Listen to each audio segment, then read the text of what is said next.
আসসালামু আলাইকুম, শাওলিন কিচেনে সবাইকে স্বাগতম। আশা করি বন্ধুরা ভালো আছেন। আজকে আমি আপনাদের সাথে শেয়ার করব শিং মাছের ডিম ভাজি বা ভুনা। চুলায় একটা কড়াই বসিয়ে এর সাথে দিয়ে দিলাম 6 টেবিল চামচ সয়াবিন তেল। এর ভেতর দিয়ে দিলাম 1 বাটি পেঁয়াজ কুচি, দিয়ে দিলাম স্বাদ মতো লবণ। এখন তেল পেঁয়াজ একটু হালকা করে ভেজে নেব। হালকা করে ভাজার পর এর সাথে দিয়ে দিলাম 1 টেবিল চামচ পেঁয়াজ পেস্ট, হাফ চামচ রসুন পেস্ট, হাফ চামচ আদা পেস্ট।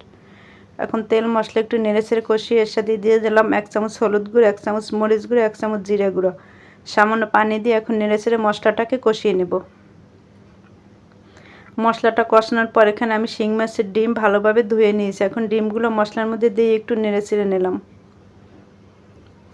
ডিমগুলোকে মশলার ভিতরে দিয়ে একটু আমি হাতলের সাহায্যে ভেঙে নিলাম। এর সাথে দিয়ে দিলাম হাফ কাপ পরিমাণ পানি। হাফ কাপ পরিমাণ পানি দিয়ে এখন নেড়েচেড়ে নিলাম।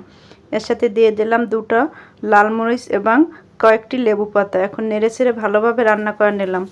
এভাবে ভালোভাবে ভাজা ভাজা করে রান্না করে আমি একটা সার্ভিং বলে বেড়ে নিলাম। দেখুন বন্ধুরা, তৈরি হয়ে গেল দারুণ স্বাদের শিং মাছের ডিম ভুনা বা ভাজি।